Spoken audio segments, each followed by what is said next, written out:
বুবু আইবা তুমি আইবা গো, সেই দিন আইসা বুবু ক্ষমতা পাইবা না। ও বুবু আইবা তুমি আইবা গো, সেই দিন আইসা বুবু ক্ষমতা পাইবা না। খোঁজ নাই বুবু কাদের কাকার, অবস্থা খারাপ দরবেশ বাবার, হাউ নাঙ্কেল এখন সামনে আসে না। নেতা কর্মী সব জেলের ভিতর, আমি আসি ডরের ওপর, কখন জানি আসে গ্রেপ্তারি পরোয়ানা। বুবু আইবা তুমি আইবা গো, সেই দিন আইসা বুবু চিয়ার পাইবা না। এই গণজোয়ার প্রমাণ করে আগামীর বাংলাদেশ ইসলামের বাংলাদেশ, আগামীর বাংলাদেশ কোরআনের বাংলাদেশ। কথা বলে ঠিক কিনা? এই জমিনে কোরআনের আইন প্রতিষ্ঠিত হবে হবে। কারা কারা চান দুই হাত তুলে দেখান, লিল্লাহে তাকবীর। জমিন যার আইন চলবে তার, কথা বলে ঠিক কিনা? আলা লাহুল খলক ওয়াল আম, সৃষ্টি যার আইন চলবে সে আল্লাহর। কথা বলে ঠিক কিনা? 53 বছরে অনেক শাসন ব্যবস্থা দেখেছি। এই 53 বছর প্রত্যেকবার প্রধানমন্ত্রী হয়েছে কোনো না কোনো মুসলমান, কিন্তু ন্যূনতম নামাজের বিলও বাংলার পার্লামেন্টে পাস করেনি। কথা বলে ঠিক কিনা? বড় বড় নেতারা বড় বড় কথা বলতো, হারিয়ে গেছে, পালিয়ে গেছে, ফুরিয়ে গেছে। আছে আছে কেউ আছে? 16 বছর জগদল পাথরের মতো বাংলাদেশের মানুষের ঘাড়ে চেপে বসেছিল। আজকে তাই বড় বড় কথা বলতো, পালাবো না, হারাবো না, অনেক কথা বলতো। কই আছে তারা? সব ক্ষমতার চেয়ার থুয়ে পালিয়ে গেছে। এভাবে চলে যাবেন আমরা ভাবিনি। আমরা বারবার বললাম ম্যাডাম পদত্যাগ করেন। আল্লাহ বলে কিসের পদত্যাগ? এরা যে অন্যায় অপরাধ করেছে, শুধু পদত্যাগ না, আমি আল্লাহ এদেরকে দেশ ত্যাগ করতে বাধ্য করব। কথা বলে ঠিক কিনা? না বাতাসা রব্বিকালা সাদিদ, আল্লাহর পাকড়াও বড় কঠিন। আল্লাহ ধরে ধরে না, যেদিন ধরবে মামু বাড়ি দিল্লি গিয়ে পড়বে। কি হইল? 16 বছর কি এমন ভালোবাসা দিলেন যেভাবে পালিয়ে যাওয়া লাগলো? প্রধানমন্ত্রী থেকে শুরু করে এমপি মন্ত্রী, আমলা কামলা, নায়ক গায়ক, শিক্ষক বলেন, আর ওই চকিদার দাফাদার, ইউনিয়ন পর্যায়ে নেতা কর্মী, এমনকি মসজিদের হুজুরও পালিয়ে গেছে। এইরকম পতন পৃথিবীর ইতিহাসে আর কারো ঘটেনি। কথা কন? মাঝে মাঝে কল রেকর্ড ফাঁস হয়, বলে আমি দেশের খুব কাছে আছি, চট করে ঢুকবো। আমরাও বলি মেয়ে মানুষ কতদিন বাইরে থাকবেন, আপনি আসেন। এই দেশ আপনার বাবার, এই দেশ আপনার স্বামীর, আপনি আসেন। তো যাওয়ার সময় বলা লাগেনি, আসার সময় বলা লাগবে কেন? আপনি যেই দিকটা মন চাই ঢোকেন। কথা কান?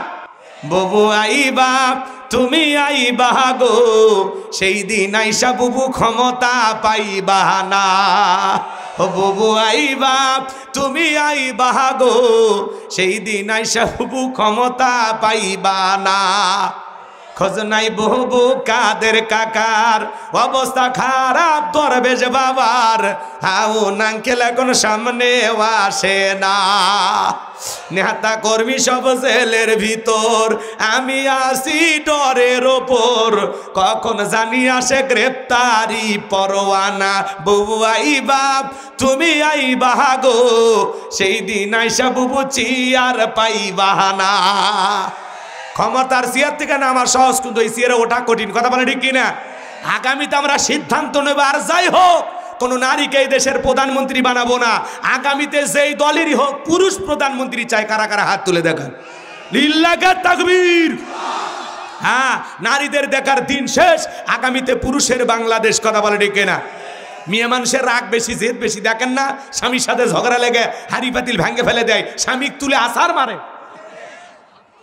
আর ওরা যদি একবার শান্তির জায়গা পায়, জীবন চলে যাবে, জায়গা ছাড়বি না। 16 বছর লাগছে ছাড়তে। আরে 16 বছর আমরা ছিলাম ঘর জামাই, কথা বলার সুযোগ ছিল না। আজকে 16 বছরের কাজা আদায় হবে। কথা কোন ঠিক না? লিল্লাহে তাকবীর। মাঝে মাঝে একটু নাড়া দেওয়া লাগবে, না হলে ভুলে যাবেন। রাগ করতেছেন মনে হয় আপনারা। যুবক যারা আসছো বাবা, নিরাশ হয় না। তোমাদের জন্য স্পেশাল আলোচনা মাতার মেমোরিতে সেভ করা আছে, সময় মতো ডাউনলোড দিয়ে শোনায় দেব। মা বোন যারা বসে আছেন অপেক্ষা করেন, আপনাদের জন্য আলোচনা হবে। কথা বলেন ঠিক না? এইবার লোকমান হাকিমের সন্তান যখন বাবার পরিচয় দিলেন, সবাই আদর করতে লাগলেন, ভালোবাসা দিতে লাগলেন, থাকার জায়গা দিলেন, ঘুমানোর ব্যবস্থা করে দিলেন। এইবার সবাই ডেকে বলে, বাবা এলাকা একটা সুন্দরী মেয়ে আছে, আমরা চাই তুমি মেয়েটাকে বিবাহ করো। লোকমানে হাকিমের সন্তান এই কথা শোনার পরে বাবার কথা মনে হয়ে গেল। বাবা আগেই বলেছে ওই এলাকায় যাওয়ার পর একটা মেয়ে আছে, খবরদার ওই মেয়েকে বিবাহ করবে না, করলেই বিপদ হবে। লোকজন ডেকে বলে, বাবা বিয়ে করো আর না করো, পাত্রীটা দেখো। কি দেখো? বিয়ের আগে কি দেখে ভাই? এ যুবক যারা বিয়ে করনি শোনো, পাত্রী দেখবার যায় যারা দুলে ভাই বন্ধু বান্ধব নিয়ে, এরা হলো মফিস। এই দুলে ভাই বন্ধু বান্ধব নিয়ে যে পাত্রী দেখতে যাচ্ছ, জায়েজ আছে? জায়েজ আছে? জায়েজ না। পাত্রী দেখতে গেলে শোনো, তোমার মারে নিয়ে যাই, তোমার বোনকে নিয়ে যাবা, খবরদার খালার ভাবিক নিবা না। খালা চাইবে মেয়ে দেখতে যতই সুন্দর হোক, বলবে হ আমার লাভলি আসছে ভালো, তার মানে আমার ঘরে তো একটা লাভলি আছে, চাচ্ছে যে আমার বোনের বেটা অন্য জায়গায় বিয়ে হবে কি, আমার মেয়েই তো আছে। কথা না, খালা চাইবে না অন্য জায়গায় বিয়ে হোক। কথা কি বলছেন? আর শোনেন শোনেন, আর ভাবিকে নিয়ে গেলে সমস্যা হবে। এটা কি, ভাবি চাইবে যে ভাবির চাইতে বেশি সুন্দরী যেন ওই বাড়িতে না আসে, তাহলে ভাবির কদর আদর যত্ন দামটা কমে যাবে, ভাবির মূল্যায়ন থাকবে না। এই জন্য ভাবি চাইবে না তার চাইতে সুন্দরীকে ওই বাড়িতে আসুক। এই জন্য দুই মহিলাকে মাইনাস করে বিয়ে করবে যাবে, আর কারে নিয়ে যাবা? মা আর বোন। মা চাইবে আমার ছেলের যেন চাঁদের মতো একটা বউ হয়, কথা কন। আর বোন চাইবে আমার ভাইয়ের যেন রাজকুমারীর মতো একটা ভাবি হয়। এই দুইটা মানুষের মধ্যে ভেজাল না। সামনে চাই আরো কথা আছে, রাগ করো তোমরা। এই লোকমানে হাকিমের ছেলে পাত্রী দেখতে গেছে, মেয়েটা দেখতে এত সুন্দরী ভাই, সেই সময়ের বিশ্ব সুন্দরী বললেও ভুল হবে না। চোখ দুটো হরিণীর মতো টানা টানা, গালগুলো কমলার মতো, ঠোঁটগুলো গোলাপের পাপড়ির মতো, কোনো অংশে কমতি নাই, এত সুন্দর। এক পলক দেখে লোকমানে হাকিমের ছেলে বলতেছে বিয়ে যদি করি এই মেয়েকেই করব। মানে এত সুন্দর, এক জায়গায় পছন্দ হয়ে গেছে। মারহাবা কন। এইবার সবাই বলতেছে বাবা পাত্রী কি পছন্দ হয়েছে? বলে এত সুন্দর পাত্রী অপছন্দ করব কোন জায়গায়? কথা হয়নি, বোঝেন? এত সুন্দর মেয়ে কেমনি বলি যে অপছন্দ হয়েছে? তো বলতেছে বাবা তাহলে তুমি রাজি? বলে হ্যাঁ আমি রাজি। তখন বলতেছে বাবা মেয়ের একটা গোপন সমস্যা আছে। কথা হয় না, বিয়ে করতে গেলে আশেপাশে যখন যা বলেন মেয়ের কি খবর, আশেপাশে দুই একবারে জিজ্ঞাসা করে না যে মেয়েটা অমুকের মেয়েকে আমরা দেখতেছি, মেয়েটা কেমন? কয় বাবা ওই মেয়ের কথা বলতেছো, 7 দিন আগে একটা ছেলের হাত ধরে কক্সবাজার থেকে ঘুরে কিছুদিন আগে আসছে। তার মানে ওর কোনো সমস্যা থাকলে ওইটা বলে দেয়। কথা কয় না? ঘটকেরা তো অনেক ধামাচাপা দেয়, কিন্তু আশেপাশে প্রতিবেশী থাকলে ওরা কিন্তু সত্যটা বলে দেয়। রাগ করতেছেন মনে হয়। এইবার লোকমানে হাকিমের সন্তানকে ডেকে বলে বাবা পাত্রী দেখে যেহেতু পছন্দ হয়ে গেছে বিয়ে তো করবা, মেয়ের একটা গোপন সমস্যা আছে। এর আগেও মেয়েটার 10 বার বিয়ে হয়েছে। কয়বার? 10 বার বিয়ে হয়েছে বাবা। প্রত্যেকটা স্বামী বাসর ঘরে মারা গেছে, একটা স্বামী বাসর ঘর থেকে জীবিত বের হয় নাই। তোমার নাম্বার হলো 11। এখন তুমি যদি রাজি থাকো তাহলে বিবাহের ব্যবস্থা করব। লোকমানে হাকিমের সন্তান এইবার টেনশনে পড়ে গেল, আর মনের মধ্যে বারবার এই কথাটাও কি মারে, এত সুন্দর বউ জীবনে পাওয়া যাবে না, যেভাবেই হোক বিয়ে করাই লাগবে। লোকমানে হাকিমের সন্তানের সাথে এই মেয়েটার বিবাহের কি ঘটনাটা আমি কি একটু সামনে নিয়ে যায় বলবো? আপনারা পুরো ঘটনায় শুনবেন। বলে লোকমানে হাকিমের সন্তানের বিবাহের ঘটনাটা শুনবেন। কারা কারা একটু হাত তোলেন তো দেখি। লিল্লাহে তাকবীর, হাত নামান বাজান। এইবার লোকমানে হাকিম তার সন্তানদেরকে ডেকে বলেন ইয়া বুনাইয়া, হে আমার বর্ষ আমার কলিজার টুকরা সন্তান, লা তুশরিক বিল্লাহ, আল্লাহর সাথে কখনো কাউকে শরীক করা যাবে না। ইন্না শিরিকা লা যুলমুন আযীম, শিরিক হলো সবচেয়ে বড় জুলুম, সবচেয়ে বড় অপরাধ। সব পাপের বড় পাপ নাম হলো শিরিক। বড় শিরিকগুলোকে শিরিক আকবর বলা হয়, ছোট শিরিকগুলোকে শিরিক আসগর বলা হয়। শিরিক মোট 42 প্রকার, এগুলো ভাঙলে 72 প্রকার, সর্বমোট হলো 120 প্রকার। এগুলো বলতে গেলে বাজান 3-4 ঘন্টা সময় লাগবে। আমাদের সমাজে অনেক শিরিক আছে। বলেন তো বাজান মাজারে সেজদা দেওয়া কি শিরিক? একটু জোরে বলেন। মুসলমানের মাথা মসজিদ ছাড়া মাজারে নত হবে না। ইয়্যাকা না'বুদু ওয়া ইয়্যাকা নাস্তাঈন, তোমার ইবাদত করি, তোমার গোলামি করি, সাহায্য তোমার কাছে চাই। তাহলে সেজদা মাজারে না মসজিদে? চাইতে হবে মাজারে পীর সাহেবের কাছে নাকি আল্লাহর কাছে? ফাইদা ফারাগতা ফানসাব ওয়া ইলা রাব্বিকা ফারগাব। বান্দা যখন তুমি নিঃশ্বাস হয়ে দুর্বল হইবা, তোমার শূন্য হাতটা আমি আল্লাহর দিকে পেতে ধরো, তোমার শূন্য হাতটা আমি আল্লাহ পাক পূর্ণ বানায় ফেরত দিব। বলুন সুবহানাল্লাহ। মা বোন যারা আলোচনা শুনতেছেন, মা কোনো মাজারে গিয়ে সন্তান চাইবেন না। সন্তান যদি চাওয়া লাগে যাই নামাজে চাইবেন আল্লাহর কাছে। কথা বলেন। মাজারে ছাগল মান্নত কর, গরু ছাগল নিয়ে মাজারে দৌড়ে, আছে না নাই? খবরদার, ভালো হয়ে যান। নারী পুরুষ একত্রে হয়ে গান গায়, দেখেননি কি স্লোগান? বাবা আমি তোমায় ভালোবাসি, তোমার শরণ সুমিতে বাবা, তোমার কাছে আসি গো বাবা, আমি তোমায় ভালোবাসি। যেই মহিলা স্বামীকে বাদ দিয়ে পীরের ফাটা পায়ে চুমা খায়, ওই নারীর চরিত্রের ঠিক নাই। আপনার বউকে ধমক দিয়ে বলবেন, রে শোন এদিকে আয়, আয় জান্নাতে যাবি, আয়। আয়েশা, ফাতেমা, খাতিজা, হাজেরা, আসিয়া, মারিয়াম, এ সমস্ত নারীদের জীবনী কিনে দিবেন, যেগুলো সব জান্নাতি নারী। এদের জীবনী পর, এইভাবে জীবন গড়, তারপরে মর, জান্নাতের রাস্তা ধর। আপনি বউকে পীর সাহেবের কাছে পাঠিয়ে দেন, আপনি কি দুর্বল? হ্যাঁ, এই আপনার বউ কেন মাজারে যাবে, কেন পীর সাহেবের কাছে যাবে? ভালো হয়ে যান, ভালো হয়ে যান। খবরদার, কারো বউ মাজারে পাঠাবেন না। মাজারে পীর সাহেবের ক্ষমতা আছে। ছাগল মান্নত করে, গরু মান্নত করে যে আপনি টাকা পয়সা বিলিয়ে ওই জায়গায় যে সন্তান চাচ্ছেন, মাজারে পীর সাহেবের বাপের ক্ষমতা আছে আপনাকে ছেলে মেয়ে দেওয়া। ছেলে মেয়ে দেওয়ার মালিককে চাইতে হবে কার কাছে? ইব্রাহিম খলিলুল্লাহ ৮৬ বছর বয়সে আল্লাহর কাছে চেয়েছিলেন, আল্লাহর কাছে। ৮৬ বছর বয়সে আল্লাহ বাবা বানাইছে। চাইতে হবে কার কাছে? মনে যেন থাকে বাজান, গভীর মনোযোগ দিয়ে কথাগুলো শুনে যান। এদিক সেদিক যাওয়ার কোনো সুযোগ নাই। মাজারে সেজদা দেওয়ার শিরিক, পীরের পায়ে সেজদা দেওয়া শিরিক, নেতার পায়ে সেজদা দেওয়ার শিরিক। কথা বলেন। টিয়া বাকির কাছে যা ভাগ্য গণনা করা শিরিক। আপনার তকদিরে আগামীকাল কি হবে আল্লাহ ছাড়া দুনিয়ার কোনো মানুষ জানে না, নাকি আমেরিকার নাসা বিজ্ঞানী জানে? কথা বলেন। আমেরিকার নাসা বিজ্ঞানী দেখেন ওরা কত দূর এগিয়ে গেছে, মহাকাশ গবেষণা করে, মহাশূন্য নিয়ে গবেষণা করে। আল্লাহরই গোলামেরা গবেষণা করতে গিয়ে তারা গুনগুন জিকিরের শব্দ পেয়েছেন। এই নাসা বিজ্ঞানী আল্লাহর গোলামেরা বলেছেন যে আমরা গুনগুন যে শব্দটা পেয়েছি, আমাদের মনে হয় আজ থেকে ১৫০০ বছর আগে বিশ্বনবী যে ভবিষ্যৎবাণী দিয়েছেন, আমাদের কাছে মনে হয় লক্ষ লক্ষ মানুষ এক জায়গায় গুনগুন হয়ে একটা জিকিরি করতেছেন। মনে হয় এটা ফেরেশতাদের জিকিরি করার আওয়াজ। বলুন সুবহানাল্লাহ। আমেরিকার নাসা আল্লাহর গোলামেরা তথ্য পেয়েছে যে মহাকাশে আমরা এরকম শব্দ শুনতে পাচ্ছি যে কয়েক লক্ষ মানুষ এক জায়গায় হয়ে মনে হয় কিছু একটা জপতেছে। ওরা তো বোঝেনি, বোঝেন না?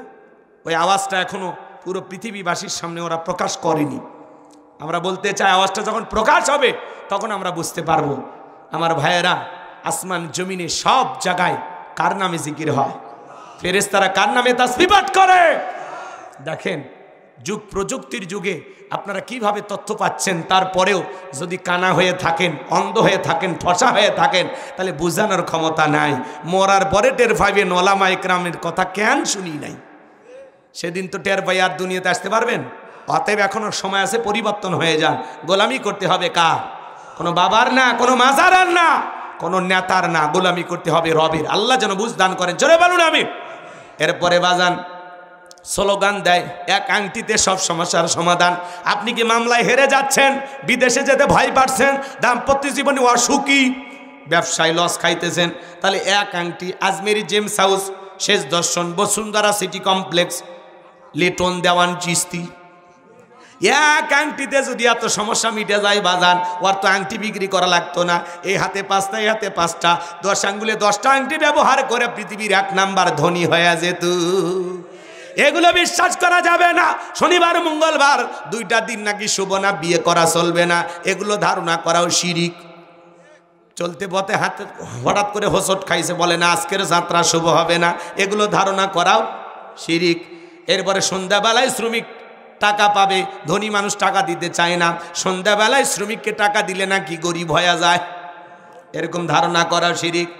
চুলাস্ত্রীর দিকে মা বোনদের চিরুনি পড়ে যায়, বলে এই তো বাড়িতে মেহমান আসবে, পাগলি যা রান্না শুরু কর, মেহমান না আসলে আমাদেরকে একটা ফোন করো, খাইয়া যাবো। কথা কন ঠিক কিনা? এগুলো ধারণা করা শিরিক। এরপরে বাজান অনেক কথা আছে, কয়টা কথা বলবো। যমজ কলা খালে নাকি যমজ বাচ্চা হয় ভালো, দুইবারে কষ্ট একবারে হলো, মাঝখানে সেজারের টাকাটা বেঁচে গেল। কত পুরুষ মানুষ যমজ কলা খাইলো, আজ পর্যন্ত কোনো পুরুষের বাচ্চা হলো না, হবে কেমনে? আল্লাহ তো মেশিনপত্র দেয়নি, কথা বলেন ঠিক কিনা? নতুন ছেলের বউ চা বানায় দিকে কাপটা পরে ভাঙ্গে গেছে, বলে অলক্ষণে কুলক্ষণে বউ। প্রথম দিনে সংসারে জিনিস ভাঙ্গা শুরু করছে, এই অলক্ষণ কুলক্ষণ বলে ইসলাম কোনো কিছু নাই। ছোট বাচ্চার কপালে কালো টিপ দেয় কেন? কয় বদ নজর থেকে বাঁচার জন্য। আছে না নাই? রাগ করেন যদি দলিল চান। ও বউ, ছোট বাচ্চার কপালে কালো টিপ কেন দিলা? কয় আমি জানি না, তোমার মা জানে। মাকে বললে কয় তোর নানি জানে। এই নানি নাদি নানি দাদি পর্যন্তই দলিল শেষ, এর কোনো কুল কিনারা খুঁজে পাবেন না। ছোট বাচ্চার কপালে কালো টিপ কয় বদ নজর থেকে বাঁচার জন্য। বলেন তো বাজান, তকদিরের ভালো মন্দ সব কিছু একমাত্র কার হাতে? ওয়াল কদরিহি শাররিহি মিনাল্লাহি তাআলা ওয়াল বা'সি বাদাল মাউত। তকদিরের ভালো মন্দ একমাত্র আল্লাহ তাআলার হাতে।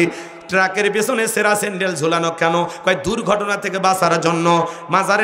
মাজার দেখে গাড়ি ব্রেক কইরা স্টিয়ারিংয়ের উপর হাত রেখে চুমা খায় কেন?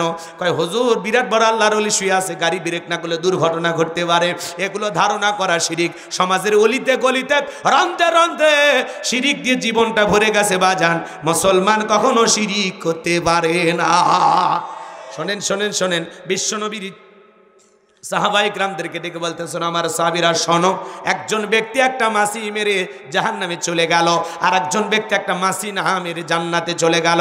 সাহাবায়ে কিরাম জিজ্ঞাসা করেন, কাইফা ইয়া রাসূলুল্লাহ, নবী গো এই ঘটনাটা কি আমাদেরকে একটু খুলে বলেন। বিশ্বনবী তখন ডেকে বলেন, শোনো, এক দেশে এক জালেম বাদশা ছিল। এই জালেম বাদশা রাস্তার মোড়ে মোড়ে প্রতিমা বানায় রাখছে। বাদশার নিয়ম হলো যত মানুষ ওই রাস্তাতে হেঁটে যাবে প্রতিমার নামে কিছু না কিছু দিয়ে যাওয়া লাগবে। একজন ইমানদার হেঁটে যায়, জালেম বাদশার লোকের ডেকে বলে প্রতিমার নামে কিছু দিয়ে যাও। ইমানদার ডেকে বলে ভাই দেওয়ার মতো কোনো কিছুই নাই। জালেম বাদশার লোকের ডেকে বলে তোমরা তো জানো বাদশার নিয়ম হলো প্রতিমার নামে কিছু না দিলে দেহ থেকে কাল্লা ফেলায় দেওয়া হবে। ওই যে প্রতিমার নাকে ডোকা একটা মাছি পড়ে আছে, সেখান থেকে মাছিটা মেরে নিরাপদে চলে যাও। ইমানদার চিন্তা করলো মাছি মারলে কি এমন একটা অপরাধ হবে, এইবার যে একটা মাছি মারলেন, মারার পরে নিরাপদে চলে গেল। কিছুদিন পর আরেকজন ইমানদার হেঁটে যায়, জালেম বাদশার লোকেরা ডেকে বলে প্রতিমার নামে কিছু দাও।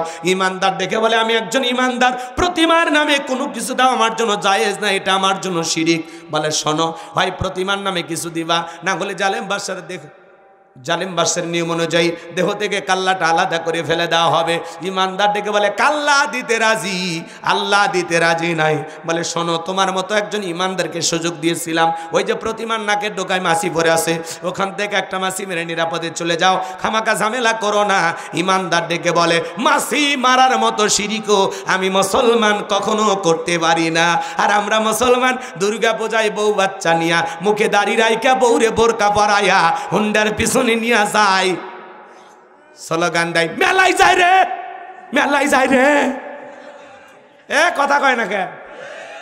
বউ বাচ্চার সাথে নিয়ে যারা দুর্গা পূজার মেলায় মুসলমান যায়, মনে রাখবেন, মনে রাখবেন, ওই হাইব্রিড নেতার স্লোগান শুনেন না, ধর্ম যার যার উৎসব সভা। এটা ইমান ধ্বংস করা স্লোগান, এটা কুফরি স্লোগান। কোন মুসলমানের মুখে এই স্লোগান আসতে পারে না। মনে রাখবেন, ধর্ম যার উৎসবতা। বৌদ্ধদের উৎসব বৌদ্ধদের কাছে, খ্রিস্টানদের উৎসব খ্রিস্টানদের কাছে, অমুসলিম দাদাদের উৎসব অমুসলিমের কাছে, মুসলমানের উৎসব মুসলমানের কাছে। মুসলমানের উৎসবে অমুসলিম অংশগ্রহণ করতে পারে, আকৃষ্ট হয়ে মুসলমানদের এই ধর্ম পালন দেখে তারা মুসলমান হতে পারে, কিন্তু অমুসলিমের ধর্মীয় অনুষ্ঠানে গিয়ে আপনি কি করবেন? আপনার জন্য যাওয়া জায়েজ নাই, হারাম হারাম হারাম। কথা বলেন না কেন? আচ্ছা বলেন তো, গাজ্জার ফল সবার মানবেন? জোরে কন, জোরে বলেন। পুকুর যার মাছ সবার মানবেন? চাকরি যার বেতন সবার মানবেন? বউ যার হক সবার মানবেন? অনেকে কথা কয় না, ওরা মানে ভালোবাসা শেয়ার করবেন। এ কথা কোন জায়গায় গেছে আপনি বুঝছেন? বউয়ের হক মানুষক দিবেন তো কথা কন না কে? বউ যার হক তার, পুকুর যার মাছ তার, চাকরি যার বেতন তার, কথা বলেন, গাছ যার ফলটাও তার, তো ধর্মও যার উৎসবও তার। আমাদের দুই ঈদের নামাজে কি অমুসলিম দাদারা আসে? জানাজায় আসে, জুমার নামাজে, লাইলাতুল বরাদে, লাইলাতুল কদরে, তাহলে ওরা আসে না, আপনি কেন যান? তার মানে কি ওদের চাইতে আপনাদের লজ্জা? ওরাই আফসোস করে বলে মুসলমানের এত পূজার মেলায় চাপ দিছে হুজুর, ভালো মতো মারে বিদায় দিতে পারলাম। এই জন্য বলতেছি মুসলমানেরা অমুসলিমদের এই ধর্মীয় উৎসবে নিরাপত্তা দিতে পারে, শুধু যারা নিরাপত্তা দেবে তারা যাবে। আমার অমুসলিম অনেক প্রশাসনে ভাইয়েরা আছে, তাদেরকে দিয়ে নিরাপত্তা দেওয়া যেতে পারে, কথা বল ঠিক কিনা? তাহলে মুসলমানেরা তাদের নিরাপত্তা নিশ্চিত করবে, কিন্তু কোনো মুসলমান পূজার মেলার উৎসবে গিয়ে আনন্দ প্রমোদ করতে পারে না। এক যুবক কয় হুজুর মন্দিরে গেছি, অনেকগুলো লাড়ু আর কলা ছিল, খায় ফেলে দিছে। এই যদি হয় মুসলমানের চরিত্র, এমন মুসলমান জান্নাতে যেতে পারবে না। জান্নাতে যাওয়া কঠিন আপনার জন্য। কি হয়েছে? খারাপ লাগে? এগুলো আজকে খারাপ লাগে? এগুলো আপনাদের সংশোধনের জন্য বলা বাজান। আবেগ দিয়া ধর্ম চলে না। ডক্টর আব্দুল্লাহ জাহাঙ্গীর স্যার, তিনি মারা গেছেন, আল্লাহ যেন তার কবরকে জান্নাতের বাগান বানায় দেন। তিনি বলতেন বাংলাদেশের মানুষের ধর্মীয় আবেগ বেশি, কিন্তু ধর্মীয় জ্ঞান কম। তো আবেগ দিয়ে ইসলাম চলে না। আল্লাহ যেন আমাদের বুঝ দান করেন, জোরে বলুন আমিন। তাহলে আজ থেকে শপথ গ্রহণ করেন, জীবনে কোনোদিন পূজার মেলায় যাবেন না। হাত তোলেন তো দেখি, কে মনে থাকবে তো ইনশাআল্লাহ? আল্লাহ যেন কবুল করেন, চিল্লা বলেন আমিন। এদিক খেয়াল করেন আমার ভাইয়েরা, গভীর মনোযোগ দিয়ে কথা শুনবেন। মুসলমানেরা যেই জনপদের নেতা হবে, অমুসলিমেরা নিরাপদে থাকবে। ডিমের ভিতরে কুসুম যতটা নিরাপদ, মায়ের কোলে শিশু যেমন নিরাপদ, তার সাথে বেশি নিরাপত্তা নিয়ে মুসলমানের সাথে তারা বসবাস করবে। মুসলমান তাদের সবকিছু দিয়ে আগলায় রাখবে। মুসলমানের দায়িত্ব তাদের জানমালের নিরাপত্তা দেওয়া। আল্লাহু আকবার বলে। তারা আমাদের পাশে আছে। অমুসলিম অসুস্থ, আমি চাইলে ব্লাড দিয়ে তার সহযোগিতা করব, টাকা দিয়ে সহযোগিতা করব। অমুসলিম খাইতে পারে না, খাবার দিয়ে সহযোগিতা করব। অমুসলিম ছেলে মেয়ের পড়াশোনায় খরচ দিতে পারে না, আমি সহযোগিতা করব। সব দিক দিয়ে ভালোবাসা দিব, শুধু এক জায়গা ব্যতীত। কথাকে বোঝা গেল? আপনার টাকা দিয়ে আপনি কি করতেছেন? যা ইচ্ছা তাই করতে পারেন না আপনি। মাশাআল্লাহ, আল্লাহর রহমত সেইভাবে পড়তেছে, আমার হাত ভইরে গেছে। সম্মানিত ভাইয়েরা আমার, গভীর মনোযোগ দিয়ে কথাগুলো শুনবেন বাজান। এইবার জালেম বাদশার লোকেরা ডেকে বলে, শোনো, হয় প্রতিমার নামে কিছু দিয়া যাইবা, না হলে দেহ থেকে কাল্লাটা ফেলায় দিব। ইমানদার ডেকে বলে, ভাই কাল্লা দিতে রাজি, আল্লাহ দিতে রাজি নাই। এইবার জালেম বাদশার লোকেরা এক কোপে দেহ থেকে কাল্লাটা ফেলায় দিল। নবী আমার ঠিক বলে, সাহাবীরা, যে ব্যক্তি মাসি মেরে নিরাপদে চলে গেল, ও মাসি মেরে নিরাপদে যায় নাই, ও মাসি মেরে নিজেকে জাহান্নামে নিয়ে চলে গেল। আর যে ব্যক্তি মাসি না মেরে কাল্লা দিয়ে চলে গেল, ও রক্তের সাগরে ভাসতে ভাসতে আল্লাহর জান্নাতে পৌঁছে গেল। বলুন সুবহানাল্লাহ। এজন্য মাসি মারার মতো সামান্য শিরক করা যাবে? এদিক খেয়াল করেন, বগুড়া থেকে আপনার একটা গেস্ট আসবে, তার জন্য সকাল থেকে আপনার বিবি রান্না বান্না করেছে, খাবারে একটা প্লেট সাজাইছেন, গরুর গোস্ত, খাসির গোস্ত, তেহেরি নিহেরি বিরিয়ানি, কোনো কিছুর অভাব নাই। বল মাছ, কাতলা মাছ, রুই মাছ, বিভিন্ন আইটেম দিয়ে সাজাইছেন বাজান। 52 প্রকার আইটেম দিয়ে প্লেটটা সাজানো। ছোট্ট ছেলেটারে বড় বেশি ভালোবাসেন, পরে সামান্য একটু পাতলা পায়খানা প্লেটের এক কোনায় দিয়ে রাখছেন। এবার মেহমানের সামনে খাবারের পরিচিতি, ভাই এটা কি? বলে গরু, এটা খাসি, এটা দেশি মুরগি, এটা ব্রয়লার, পাকিস্তানি, লার্কি টার্কি যা আছে বাজান সব পরিচয় হতে হতে বলতেছে, ভাই এই যে এটা কি? তখন বলতেছে, ভাই প্লেটে সবই দিলাম, ছোট বাচ্চাটারে বড় ভালোবাসি, ওর সামান্য পাতলা পায়খানা দিয়েছি, আপনি খেয়ে নেন। পৃথিবীর কোনো গেস্ট, কোনো মেহমান প্লেটে যতই দামি খাবার থাক, ওইটা যেমন গ্রহণ করবে না। এ বাজান, এ বাজান, আপনার আমল নামার একটা প্লেট আছে। হাসানোর জন্য গোলাম রাব্বানি কথা বলে নাই, মন দিয়া শোনেন। ওই আমল নামার প্লেটে নামাজ আছে, রোজা আছে, হজ আছে, যাকাত আছে, দান খয়রাত আছে, ভালো ভালো নেক আমল দিয়া সাজানো আছে।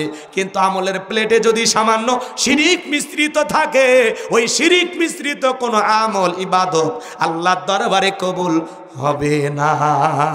তাহলে শিরিক মিশ্রিত কোনো আমল, ইবাদত আল্লাহর দরবারে কবুল হবে তাহলে মুসলমান হয়ে কখনো শিরিক করা যাবে না। কারা কারা শিরিক মুক্ত আমল করবেন হাত তুলে দেখান। আল্লাহ পাক আমাদের সবাইকে শিরিক মুক্ত ঈমান আমল দান করুন। চিল্লা বলুন আমিন। এই জন্য লোকমানে হাকিম তার ছেলেদেরকে ডেকে বলেন, ইয়া বুনাইয়া, ইয়া আমার বৎস, লা তুশরিক বিল্লাহ, আল্লাহর সাথে কখনো কাউকে শরীক করবা না, আল্লাহর সমকক্ষ কাউকে স্ত্রী করবা না।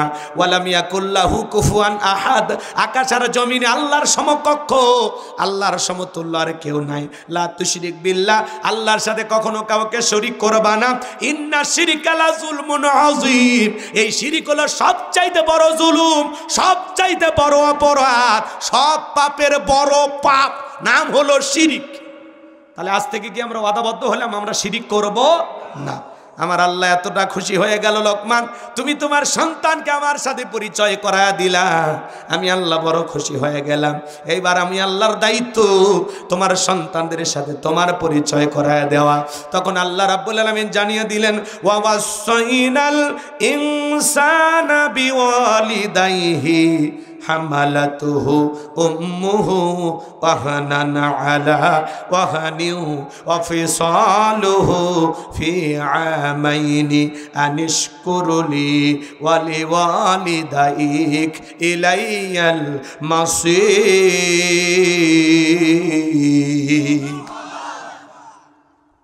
5 থেকে 7 মিনিট এই কথাটা বলবো এই আয়াতটা নিয়ে।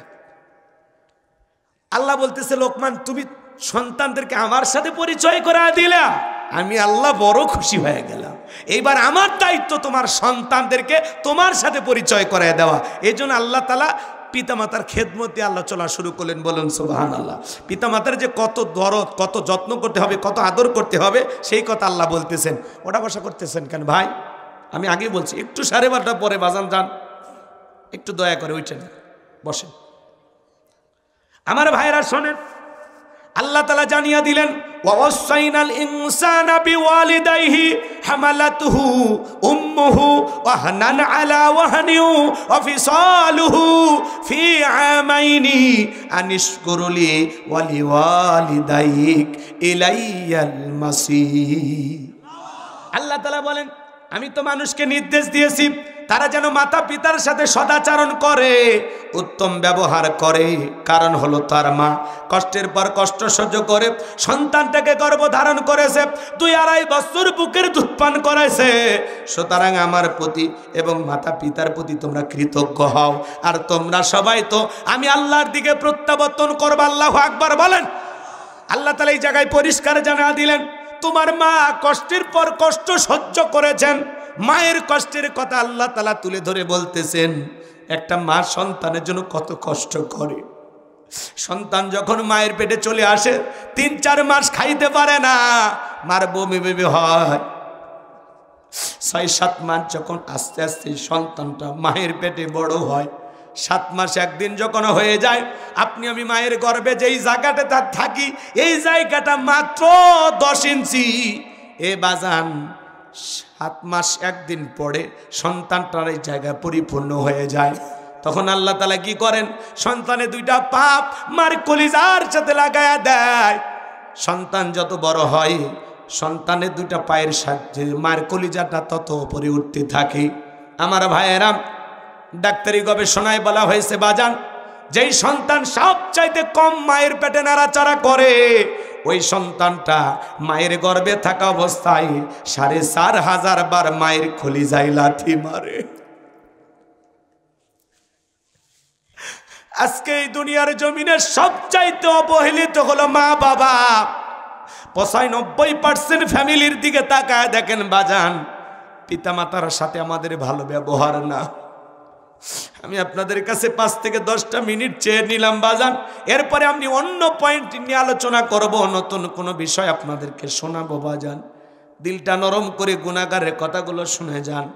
8-9 মাস যখন হয়ে যায়, মার পেটটা তরমুজের মতো বড় হয়ে যায়। মা ঘুমাইতে পারে না, সারা রাত জাগায় জাগায় কাটায় দেয়। যে মা সন্তান পেটের ভিতর নিয়ে ঘুমাইতে পারে না, সারা রাত জায়গা নফল নামাজ পড়লে যে সব হয়, মায়ের আমল নামায় আমার আল্লাহ সেই সব লিখে দেয়। ডেলিভারির সময় যখন চলে আসে, গভীর নিশীথে মা বাবার দুইটা পা জড়ায়া কান্দে। বাবার পায়ে যখন মার পানিগুলো স্পর্শ করে, মায়ের চোখের পানি দিয়ে যখন বাবার পাটা ভিজে যায়, বাবা ঘুম থেকে উঠে ডেকে বলে, বিবি এত রাত্রিতে কেন তুমি কান্না করো, কি হয়েছে তোমার? ডেকে বলে, স্বামী, কত মহিলা সন্তান জন্ম দেখে মারা যায়, আমার বড় ভয় করে গো স্বামী, আমি যদি মারা যাই এই জন্য বড় ভয় লাগে। দীর্ঘদিন আপনার সংসার করলাম গো স্বামী, বলবি তুমি মাফ করে দেন, এই নেন সংসারের চাবি, বুঝায়া দিলাম, বেঁচে থাকলে আবারও দেখা হবে, আমি বাবার বাড়িতে চলে গেলাম। এই কথা বলে মা চলে যায়। প্রসবের যখন ব্যথা ওঠে, প্রসবের কি যে যাতনা, কি যে কষ্ট, কি যে ব্যথা, দুনিয়ার মা ছাড়া কেউ বুঝবে না বাজার। প্রসবের যাতনায় মা দাঁত মুখ কামড়ায়, চোখের পানি ছেড়ে দিয়ে কাঁদে। নবীর এক সাহাবী মাকে কাঁধে করে নিয়ে খানায় কাবা তফ করে। আমার নবী ডেকে বলে, সাহাবী তোমার কাঁধে কে? বলে, হুজুর আমার মা। বিশ্ব নবী বলে, সাহাবী বড় ভালো কাজ করতেছো, দুনিয়াতে তো জন্মের আগে আমি আমার বাবাকে হারাইছি, শিশুকালে মাকে হারিয়েছি, মায়ের খেদমত করা আমার কিসমতে জোটে নাই। ও সাহাবী বড় ভালো কাজ করতেছো। সাহাবী ডেকে বলে, হুজুর আমি যে আমার মাকে কাঁধে করি না খানায় কাবা তওয়াফ করতেছি, আমি কি আমার মায়ের হক আদায় করতে পেরেছি? বিশ্ব নবী ডেকে বলে, সাহাবী আল্লাহ যদি তোমাকে কিয়ামত পর্যন্ত হায়াত দেয়, আর তুমি যদি এমনি ভাবে মাকে নিয়ে খানায় কাবা তওয়াফ করো, তোমার মা তোমাকে জন্ম দেওয়ার সময় প্রসবের যাতনায় আ শব্দ করেছিল, ওই একটা আ শব্দের হক দুনিয়ার কোন সন্তান আদায় করতে পারবে না। এই জন্য বিশ্বনবী বলেন, হুমা জান্নাতুকা ওয়া নারুকা, তোমার পিতামাতাই তোমার বেহেশত, তোমার পিতামাতাই তোমার দোজখ। পিতামাতা খুশি, আরশের মালিক আল্লাহ খুশি, পিতামাতা বেজার, আরশের মালিক আল্লাহ বেজার। তুমি তো জানো না রে যুবক, একটা মা সন্তানের জন্য কতটা কষ্ট করতে পারে, মা সন্তানের জন্য কতটা স্যাক্রিফাইস করতে পারে। 2013 সাল পত্রিকা একটা কলম পড়েছিলাম, ছেলেটার নাম ছিল আব্দুল মালিক। ছোটবেলায় চোখ দিয়ে পুষ পড়ে, পানি পড়ে, চোখটা ঝাপসা হয়ে গেছে। দুঃখিনী মা সন্তানটাকে ডাক্তারের কাছে নিয়ে গেল। ডাক্তারটা চোখটা পরীক্ষা নিরীক্ষা করে বলে, আফা আপনার ছেলের চোখের যে অবস্থা, অপারেশন করা ছাড়া বিকল্প কোনো রাস্তা খোলা নাই। ডাক্তারকে ডেকে বলে, ভাই কেমন টাকা লাগবে? এমন একটা অ্যামাউন্টের কথা বলে দিল। দুঃখিনী মা কাঁদে আর বলে, ডাক্তার ভাই এত টাকা পাবো কোথায়? ছেলের তোর বাবা বেঁচে নাই, বড় হয়ে ছেলেটাও যদি অন্ধ হয়ে যায়, আমি মা আমার জীবনটা বড় অবহেলিত হয়ে যাবে, কি হবে আমার জীবনের, কার নিয়ে বাঁচবো? ও ডাক্তার ভাই, আমি মা যদি দুইটা চোখ আমার সন্তানের জন্য দিয়ে দেই, বলেন তো আমার সন্তান দেখতে পাবে কিনা? বলে, আপা এটাও সম্ভব। দুঃখিনী মা তখন দুইটা চোখ সন্তানের জন্য দিয়ে দিল বাজার। এই ছেলেটা আস্তে আস্তে বড় হতে লাগলো। পরীক্ষার সময় যখন পরীক্ষা দেবে, মা দুধের গিলাস নিয়ে ছেলের সামনে চলে গেল। সন্তানটা ডেকে বলে, মা বেশি ঘন ঘন তুমি আমার সামনে আসবে না, তোমার চোখ।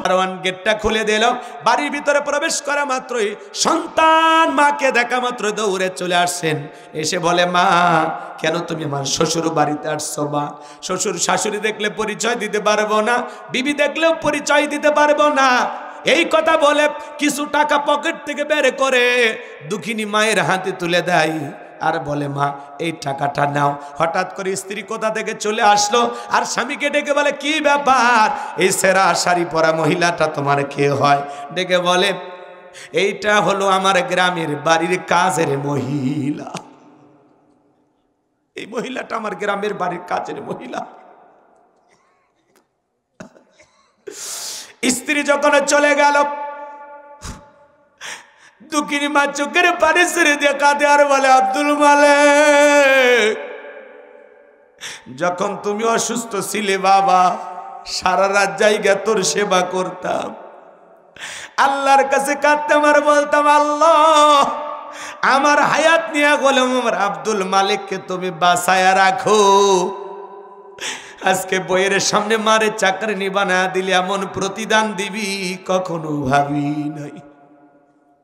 আমি তো তোর টাকা নিতে আসি নাই, আমি আসছিলাম তোর সোনা মুখটা দেখার জন্য, যার জন্য সোনার যৌবন কুরবানি করলাম, দ্বিতীয় বিবাহ করলাম না তোর মুখের দিকে তাকায়া।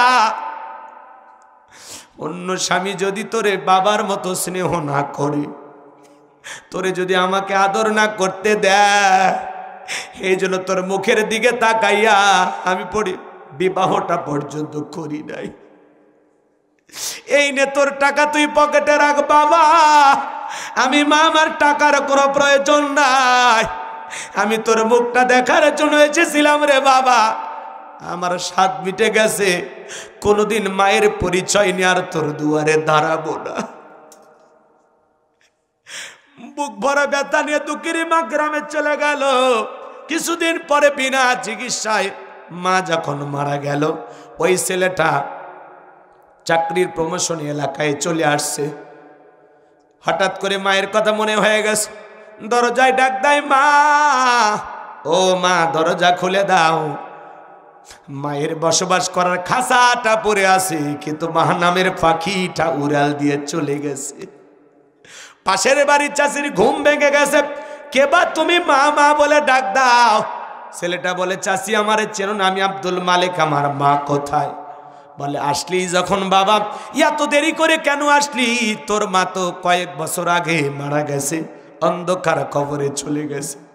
ছেলেটা হাউমাউ করে কাঁদে আর বলে, চাষি এইটা কি শোনাইলেন? আমার মা বেঁচে নাই। বলে, না রে বাবা না। আব্দুল মালিক বলে, চাষি দেখায় দেন না, আমার মার কবরটা কোথায়?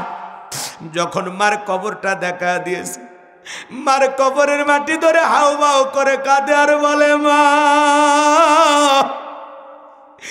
এত বড় বেয়াদবি করলাম, একটা বার ক্ষমা চাওয়ার সুযোগ দিলি না। আমার চাইতে বড় হতভাগা কপাল পরা সন্তান দুনিয়াতে কেউ নাই রে মা, আমারে মাফ করে দেশ মা। এই কথা বলে হাউমাউ করে কাঁদে আর কবরের মাটিগুলো নাড়ে আর বলে, মা আমার মতো কুলাঙ্গার সন্তান যেন দুনিয়ার কোনো মায়ের গর্ভে না আসে। চাষি ডেকে বলে, বাবা এত কান্না কেন করো? কাঁদলেই কি তোমার মা ফিরে আসবে? আব্দুল মালিক, আসো বাবা, আমার কাছে আসো। তোমার মা মৃত্যুর পূর্বে একখানা চিঠি লিখে গেছে, আর বলে গেছে কোনদিন যদি আব্দুল মালিক তার মায়ের কথা মনে পড়ে তার দুয়ারে আসে, মায়ের লেখা সে চিঠিটা আমার সন্তানের হাতে ধরায়া দিবা। এসো বাবা এসো, তোমার মায়ের লেখা সে চিঠিটা পড়ে দেখো। এ বগুড়ার যুবকেরা, যে মা 10 মাস 10 দিন গর্ভে ঠাই দিল, প্রসবের যাতনায় দাঁত মুখ কামড়াইল, ছোট্ট বালতির মতো এক বালতি রক্ত মা শরীর থেকে ঢেলে ফেলে দিল। কত মা জ্ঞান হারায় ফেলে। কিছুক্ষণ পরে যখন হুঁশ ফিরে পায়, দুঃখিনী মা সন্তানকে কোলে নিয়ে গালে মুখে চুমা খায়, বলে, বাসা ধান, তোর মুখটা দেখার পরে আমি মা তোরে গর্ভে রাখার সব কষ্ট ভুলে গেলাম। হে যুবক, তুমি আমি যখন কথা বলতে পারতাম না, মুখে কোনো ভাষা ছিল না, ম্যা ম্যা বলে চিল্লাইতাম, ট্যাটু করতাম, কথা বলার কোনো ভাষা ছিল না। দুনিয়ার কোনো মানুষ তোমার আমার কষ্ট বুঝতো না। একজন মানুষ তোমার আমার কষ্ট বুঝতো, তার নাম হলো মা। এই মায়ের ঋণ আমরা শোধ করতে পারবো না রে যুবক। তোমার আমার শরীরের চামড়াকে যদি মায়ের জুতা বানায় দেই, তবু মায়ের ঋণ শোধ করা যাবে না। কথা বলেন না কেন? রাগ করেন নাকি? মা যে কত বড় নিয়ামত, কেমনে বোঝাবো রে যুবক? যে মায়া তো কষ্ট করলো আমাদের জন্য, সেই মা বাবার মনে কখনো কষ্ট দিবা না। কোন কোন যুবক আছো পিতামাতার খেদমত করবা, তাদের দোয়া নিবা, দুইটা হাত তুলে আল্লাহকে দেখাও। আল্লাহ আমাদের সবাইকে পিতামাতার খেদমতকারী সন্তান হিসেবে কবুল করুন। জোরে বলুন আমিন। আর একটু জোরে বলুন আমিন। হ্যাঁ যুবক, তুমি তোমার মা বাবার সাথে যে আচরণ করবা, তোমার সন্তান হুবহুব তোমার সাথে একই আচরণ করবে। কথা বলেন না কেন ভাই? মা বাবার সাথে বেয়াদবি করো না। মা বাবার ভালোবাসা নিঃস্বার্থ ভালোবাসা, তাদের ভালোবাসার মধ্যে কোনো স্বার্থ থাকে না। কথা বলে ঠিক কিনা? রক্তে ভাসিয়া যাত নাই কাঁদিয়া আনলে মাগো আমায় দুনিয়ায়, তোমার ঋণ আমি কি দিয়ে শোধাই মাগো, তোমার ঋণ আমি কি দিয়ে শোধাই। দেখেছি পৃথিবীতে প্রথম মায়ের মুখ, পেয়েছি ভালোবাসায় পূর্ণ মায়ের বুক। বলতে পারি না কথা, মা বোঝে আমার ব্যথা, তাই তো রেখেছো মা বুকেতে জড়ায়। তোমার ঋণ আমি কি দিয়ে শোধাই মাগো, তোমার ঋণ আমি কি দিয়ে শোধাই। কখনো গভীর রাতে উঠলে আমি কেঁদে, বুকে মা শক্ত করে রাখতো আমায় বেঁধে। তোমার এই দুধের দাম কে দেবে প্রতিদান, এই দুনিয়ায় মাগো আজ মেলে নাই। তোমার ঋণ আমি কি দিয়ে শোধাই মাগো, তোমার ঋণ আমি কি দিয়ে শোধাই। মারহাবা কম, কষ্ট হয়। এ যুবক, বউ পাইয়া পাগল হয়ে না। বইয়ের ভালোবাসা বইয়ের কাছে, মায়ের ভালোবাসা মায়ের কাছে। দুইটা নারী তোমার জীবনের দামি। কথা কয় না কে? মা হলো জননী, আরেকজন হলো সহধর্মিনী। দুইটা নারীরই মূল্যায়ন করতে হবে। কারো প্রতি অবহেলা করার সুযোগ নাই, ব্যালেন্স করে চলতে হবে। বউ যতই বুঝাক, বইয়ের কথা শুনে কখনো মাকে কষ্ট দেয়া যাবে না। আবার মায়ের কথা শুনে বউকে কখনো বিচারে কাঠগড়ায় দাঁড় করানো যাবে না। দুইজনের কথা শুনবা, বুঝবা, চিন্তা ভাবনা করবা, এরপরে সামনে আগাবা। আর বাসর ঘরেই বিড়াল মার লাগবে, কথা আছে না? শুনছো না তোমরা? বাসর ঘরে বউরে বলে দিবা, খালি বউ পায়া পাগলা হয়ে যাস না। শ্বশুরের দেওয়া একটা ডিসকভার পালসার পাইলে পাগল হয়ে যায়, পাশার তলে দিল আর পাশা গরম হয়ে যায়। শাশুড়ির দরজায় ব্রেক করে ডাক দিয়ে কয় আম্মা। শাশুড়ি এক আম্মা ডাক শুনে 500 টাকা দেখো, আব্বা যাও তো হুন্ডের তেল তোলো। কথা হয় না? কি গুন্না সব উচ্চারণ করে আম্মা, আছে না?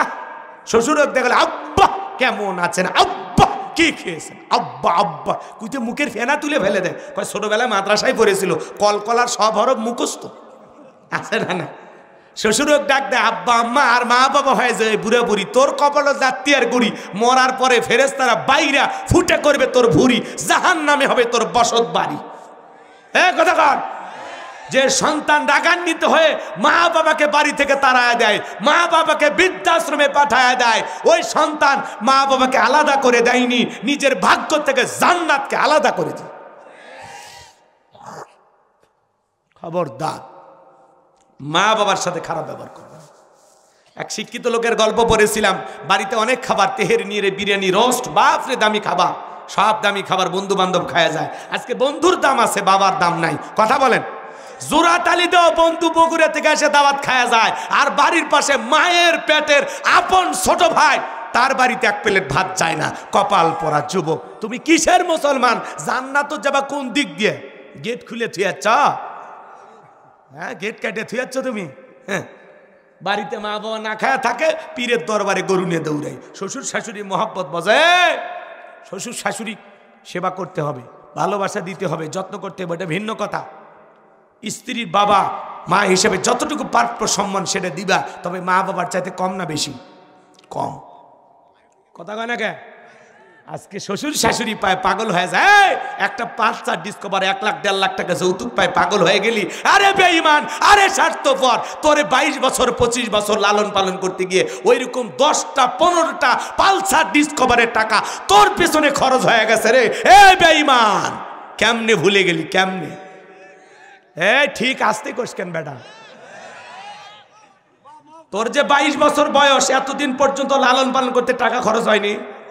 হ্যাঁ, রেডিমেড আব্বা আম্মা পায় পাগল হয়ে গেছ। আমি বলতেছি অবশ্যই তাদের মূল্যায়ন করতে হবে, কিন্তু মা বাবার চাইতে বেশি না। হ্যাঁ কথা কাক, 12:30 বাচ্চা তো তোর কি হচ্ছে? কাকু টাইম দেওয়া আছে, চলে যা। কিসের দুইটা ওয়াজ শেষ করে তারপরে যাব? রাগ করতেছেন আপনারা? তাহলে মা বাবার মনে কষ্ট দেওয়া যাবে?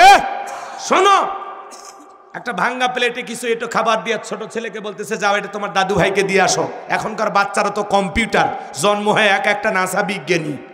শোনেন, তখন বলতেছে আব্বা এই ভাঙ্গা প্লেটে একটু খাবার, ব্যাপারটা কি? আমরা তো ভালো খাইলাম, তো দাদুর জন্য এই খাবার। তখন বলতেছে তোর দাদুর বয়স হয়ে গেছে, এই খাবারে চলবে, যা। তখন বলতেছে আব্বা তাহলে আমি এই প্লেটটা রেখে দিই, দাদুর মতো যখন আপনার বয়স হবে তখন এই প্লেটে করে আমিও আপনাকে খাইতে দেব। বিবেকের দরজা খুলে গেছে। আজকে কি রহমত এইভাবেই পড়বে?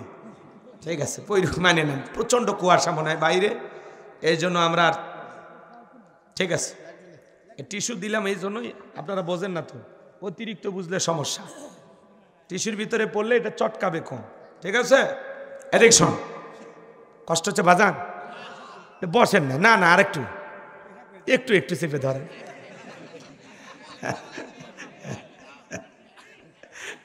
না চাচা যাক, সমস্যা, আবার লুঙ্গি মাইকে গেলে ঝামেলা, তাই না? ঠিক ঠিক আছে, কষ্ট হচ্ছে আপনাদের, বিরক্ত হচ্ছেন? শোনেন শোনেন, তখন শিক্ষিত মানুষ বিবেকের দরজা খুলে গেছে, ভাঙ্গা প্লেটে সব খাবার ফেলে দিয়া সন্তানকে বুকে জড়ায় বলে বাবা কলেজ বিশ্ববিদ্যালয়ে যা শিখতে পারি নাই আজকে তোর কাছে তাই শিখলাম। বাবাকে ফেলে দিয়েছিল যে স্টোর রুমে, ভাঙ্গা রুমে, সেখান থেকে তুলে নিয়ে যা দামি বিল্ডিংয়ে তুইলা বাবাকে গোসল করায়, আদর করে পোশাক পরায় দিতেছে। বিবি তখন বলতেছে কি ব্যাপার? বৃদ্ধ মানুষটাকে আবার উপর তুললেন, ব্যাপারটা কি? তখন বলতেছে এই আজ থেকে আমরা যা খাবো বাবা তাই খাবে, আমরা এই রুমে ঘুমাবো, পাশের রুমে বাবা ঘুমাবে, বাবার সাথে চুল পরিমাণে বেয়াদবি করা যাবে না। মনে রাখবি আমার বাবার সাথে যদি করিস বাড়াবাড়ি 1 2 3 পাঠায় দেবো বাপের বাড়ি। এ কথা কয় না কে? বাসর ঘরে বউকে ডাইরেক্ট বলে দিবা শোন ময়না কলিজা জান টুকরা তুই আমার সব, তোর কাছে আমার একটাই দাবি, পিতা মাতা যতদিন বেঁচে আছে এক পাতিলে রান্না হবে, পাতিল আলাদা করার জন্য কোনোদিন যেন হরতাল করিস না। আর ওই দিন যদি হরতাল ডাকিস তো তোক তালাক দিয়ে আরাটা নিয়ে আসবো। বাস এক ডাইলগে বউ সোজা, একে সোজা হয়ে যাবি। কথা কেন কে? কিন্তু ওই মদন বউ পায়া পাগলা হয়ে গেছে, সেলফি তোলা নিয়ে ব্যস্ত, ভিডিও করা নিয়ে ব্যস্ত। এ কথা কেন কে? কি আছে?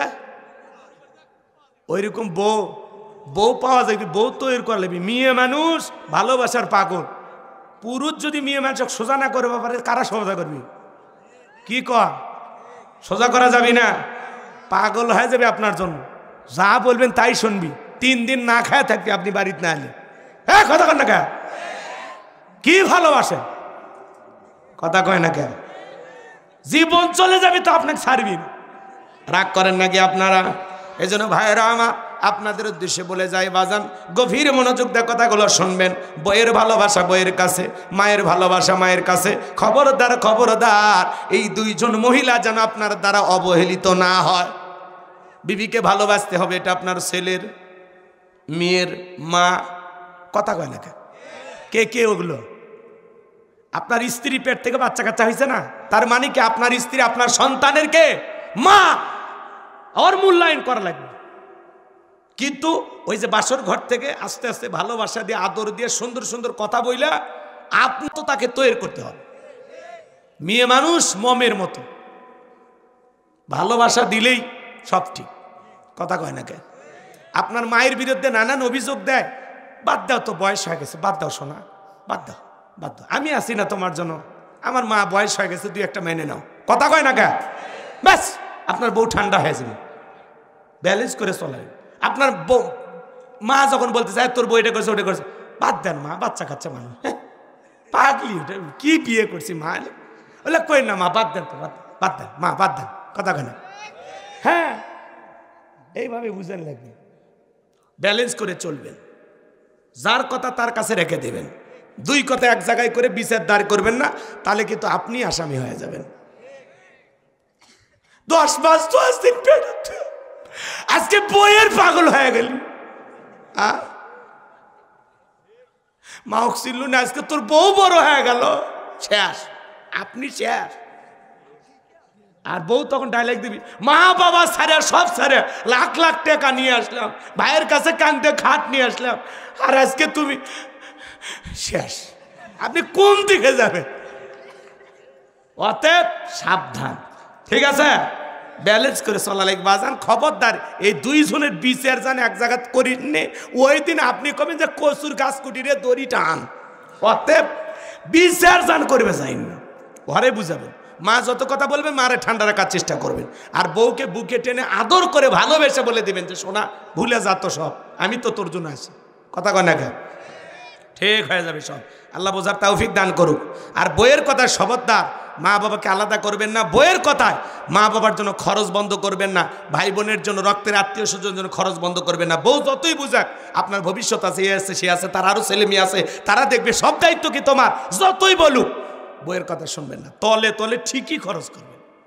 আপনার বউ যেন টের না পায়, আর টের পেলেও যদি বলে তোমার যে এত বুঝায় তোমার মাথা ঢোকে না, আজকে 2 পা আছে, তোমার পা 4 পা হলো, ভবিষ্যতে 6 পা হবে, 8 পা হবে, 12 পা হবে, তোর পায়ের হিসাব করতে থাক।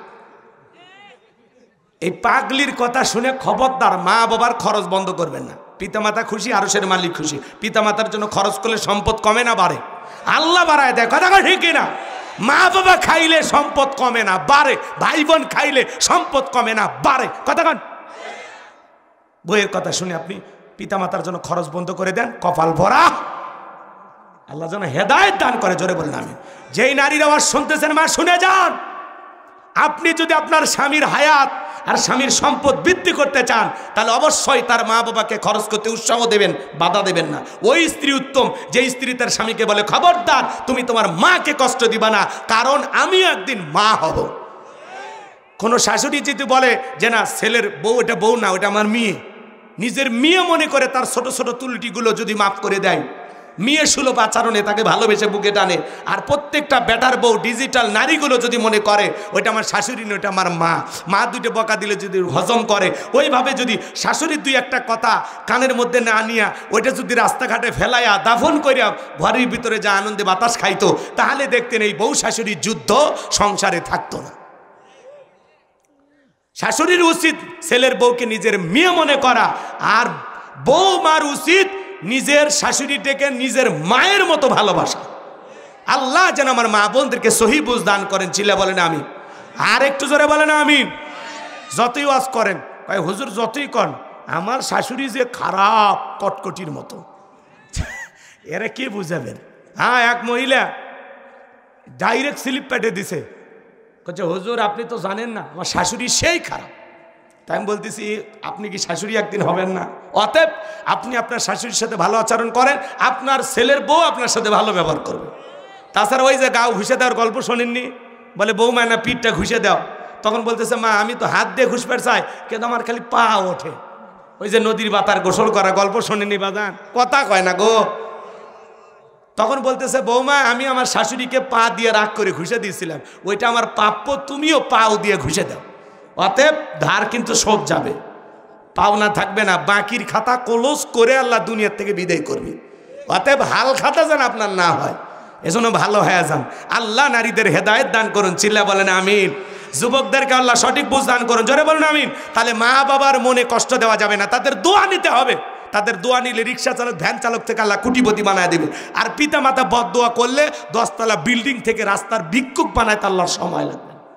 মাঝে মাঝে অভাব হয়, পিতা মাতার কাছ থেকে ফু নেন, পকেটে ফু নিবেন, আব্বা আমা ফু দেন, তো ফু দেন। এ হাসে রে, আমি নেই।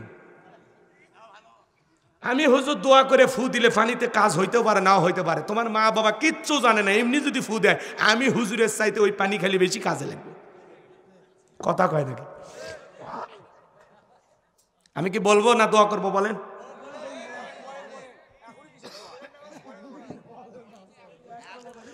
পিতামাতার খেদমত করব ইনশাআল্লাহ।